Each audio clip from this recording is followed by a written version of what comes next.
पहले किसी को दवाई के पत्ता के बारे में जानकारी ही नहीं थी। यह सारी चीज़ें आज अदालत को बताई गई। मृतका को 3:51 पे सहज हॉस्पिटल ले जाया जाता है, सहज सर्जरी के। जो लोग मृतका को लेकर जाते हैं सहज हॉस्पिटल में, उन लोगों ने बताया कि मृतका का इलाज वहाँ 3 घंटे तक तकरीबन चला और 5 घंटे पानी चढ़ा।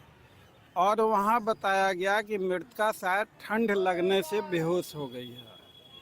मृतका को 7:20 पे सहज हॉस्पिटल से एम्बुलेंस के द्वारा प्रभात मेमोरियल हॉस्पिटल लाया जाता है।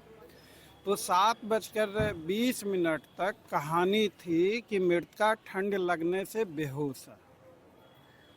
अचानक से 7:40 पर प्रभात मेमोरियल हॉस्पिटल ने लिख दिया कि मृतका ने नींद की गोली खाई है, जबकि नींद की गोली जांच रिपोर्ट के मुताबिक और तथ्यों के मुताबिक नींद की गोली का पता ही नहीं था किसी भी गवाह को और न ही जांच एजेंसी को।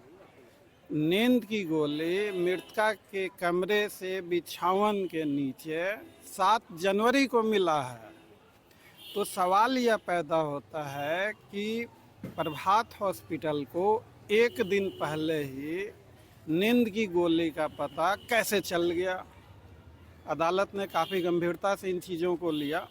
इस केस के तार बड़े बड़े रसूखदार लोगों से जुड़ा हुआ है। इसमें जो कानून का कद रसूखदारों से अगर लड़ाई हो तो छोटी हो जाती। इस केस में फांसी तक की सज़ा है। एक वकील होने के नाते वकालत का धर्म यही कहता है कि मैं 1000 बार कहता हूँ देश की बेटियों से कि मैं अपने अंतिम सांसों तक लड़ूंगा, गुनाहगारों को फांसी के फंदे तक पहुंचाऊंगा। इससे ज़्यादा मैं नहीं कुछ कह सकता। मामला अदालत में विचाराधीन है। सवाल किया है कि 2 महीने हो गए और अब तक मौत का कारण पता नहीं चला है। आखिर ये क्यों सवाल पूछना पड़ा आपको? मौत का कारण पता नहीं चला है यह एक अलग बात है। मौत का कारण पता लगाने की कोशिश ही नहीं की गई जांच एजेंसियों के द्वारा। मौत का कारण पता नहीं लगना यह एक दूसरी बात है, लेकिन मौत के कारण को पता लगाने की कोशिश ही नहीं की गई। जिन डॉक्टर साहब ने पोस्टमार्टम किया उनको डॉक्टरी के कागजात नहीं दिखाया गया। सबसे बड़ी बात यह है कि सहज हॉस्पिटल में बेहोशी का कारण था ठंड लगना। अचानक से बेहोशी का कारण नशे की गोलियां खाना हो जाता है, जबकि नशे की गोली खाने का पता ही नहीं था किसी को।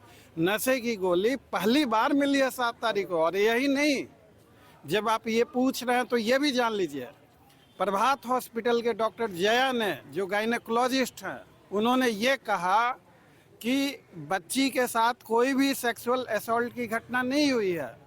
जबकि पोस्टमार्टम में बच्ची का लेबिया मेजोरा और लेबिया माइनोरा पे ब्रूज है, जो कि फोर्सिबल पेनिट्रेशन को दिखाता है। और लेबिया मेजोरा और माइनोरा का साइज 5 o'clock और 7 o'clock हो गया, जो सिर्फ और सिर्फ फोर्सिबल पेनिट्रेशन में ही हो सकता है। यह केस बिल्कुल खुला हुआ है। ऐसा नहीं है कि यह केस रहस्य है। इस केस में जानबूझकर Bihar police, SIT, CID, CBI, यह सारे के सारे केस, ये इन सबों को पता है। मनीष रंजन इतना प्रभावशाली आदमी है। मृतका के परिवार वालों के मुताबिक यह एक हाई प्रोफाइल सेक्स रैकेट है। रसूखदारों के पास मासूम लड़कियां पहुंचाई जाती हैं, उनके भोजन में नशा मिलाया जाता है, उनके साथ गलत कार्य किया जाता है।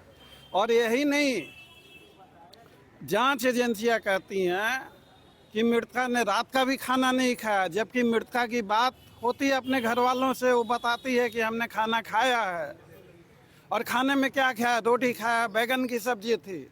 तो सरासर झूठ बोला जा रहा है। एक बयान दूसरे बयान का विरोधाभासी है। तो यह जांच के नाम पर जानबूझकर लिपापोती, यह लापरवाही नहीं है, यह सोची समझी सुनियोजित आपराधिक